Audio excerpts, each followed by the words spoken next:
कर लेंगे। अंशुल अग्रवाल जी। महाराज महाराज जी, आपके चरणों में दंडवत प्रणाम। महाराज जी, जैसे भगवान बोलते हैं कि कोई साधारण मनुष्य मेरी तरफ एक कदम बढ़ाता है तो मैं उसकी तरफ कई कदम बढ़ाता हूँ और मैं उसको संभालता हूँ, उसको गिरने नहीं देता। और दूसरी तरफ बहुत से संत भगवान से ऐसा सुना है कि तपस्वियों की तपस्या भी भंग हो जाती है, जैसे कि जड़ भरत जी को हिरन जोनी मिली। प्रभु चाहते तो उनको भी संभाल सकते थे। महाराज जी, इन दोनों बातों को कैसे समझें? जय भरत जी का तुमने कोई पतन समझा क्या? महानता है। एक पक्ष होता है नकारात्मक, एक होता है सकारात्मक।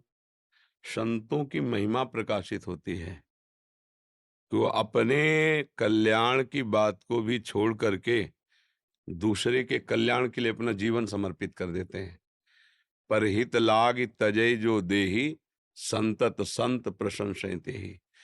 जिन महाराज भरत जी ने अपने चक्रवर्ती सम्राट पद को, अपनी रानियों को, अपने पुत्रों को प्रभु के लिए त्याग दिया, वो कहीं फंस सकते थे क्या? विचार करो। अब उन्होंने देखा कि एक हिरनी गर्भवती है, पानी पीने के लिए आई। इतने में सिंह की दहाड़ हुई और वो उस समय भगवान सूर्य को अर्घ देकर मंत्र जाप कर रहे थे गंडकी नदी में खड़े होके। और ये दृश्य दिखाई दिया कि भयभीत हिरनी ने छलांग मारी, मारी तो पर गर्भ योनि द्वार से निकल करके जल में, और वो उधर गिर के मर गई। अब कोई भी करुणा में संत हृदय ऐसे कैसे देख सकता है किसी जीव को मरते हुए? दौड़ करके उन्होंने गोद में अब नवजात हिरन का बच्चा, उसको अपनी कुटिया में लाए, दुलार किया, उसका पोषण करने लगे, हरी हरी घास लाना, खवाना, पिलाना। जब वो थोड़ा सयाना हुआ तो अब वो भरत जी के पास पला था। अब उसको हिरन के झुंड अच्छे नहीं लगेंगे। जैसे सिंह का बच्चा आप ले आओ घर में, तो बकरी जैसे स्वभाव में रहेगा, वो जो जब जंगल में रहेगा तो वो मांसाहारी बनेगा, जब यहाँ रहेगा तो आप दूध भी पिलाओ तो पिएगा। वो जैसे भी, मतलब उसको हमने जैसे पाला वैसे पाला। तो वो भरत जी से प्यार करने लगा। भरत जी ने सोचा अब हमारा कर्तव्य है इसका मंगल कर देना। ये भगवान की प्रेरणा से ही हमारे पास आया है। अब चाहे भले मुझे एक जन्म लेना पड़े, लेकिन इसका तो कल्याण हो ही जाएगा। संतों का स्वभाव होता है कि हमारी दुर्गति हो जाए, लेकिन तुम हमारे पास आए हो, तुम्हारी दुर्गति नहीं होने देंगे। वो संत स्वभाव है ना। अब क्या हुआ कि वो प्यार, अगर ये था माम प्रपद्यन्ते तास्तथे भजाम में, हमारे भगवान का स्वभाव जैसे आप भजोगे तो वैसे भगवान भी भजते ना।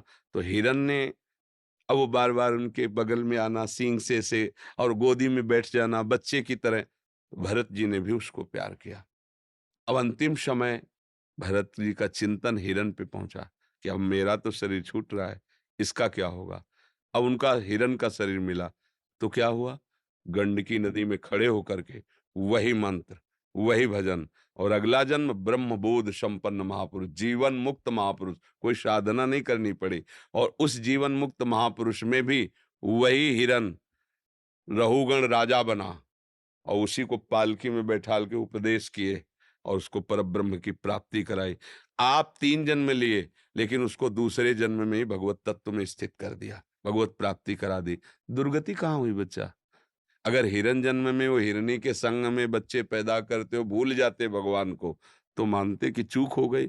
हिरन जन्म में भी गंडकी नदी में खड़े होकर भागवत में पढ़ लेना और निरंतर भजन करके ब्रह्मबोध संपन्न महापुरुष के रूप में जड़ भरत जी के रूप में अवतरित हुए।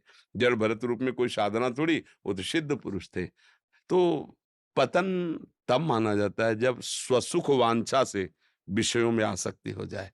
अगर वहीं अपने भोग के लिए वो आसक्त हो जाते, तब माना जाता है कि पतन हो गया। पतन नहीं हुआ। दूसरे के कल्याण के लिए संत का स्वभाव यही होता है, उसका मंगल हो, भले मेरा मंगल हो जाए, उसका मंगल। अगर अपने मंगल की बात तो खास बात नहीं है,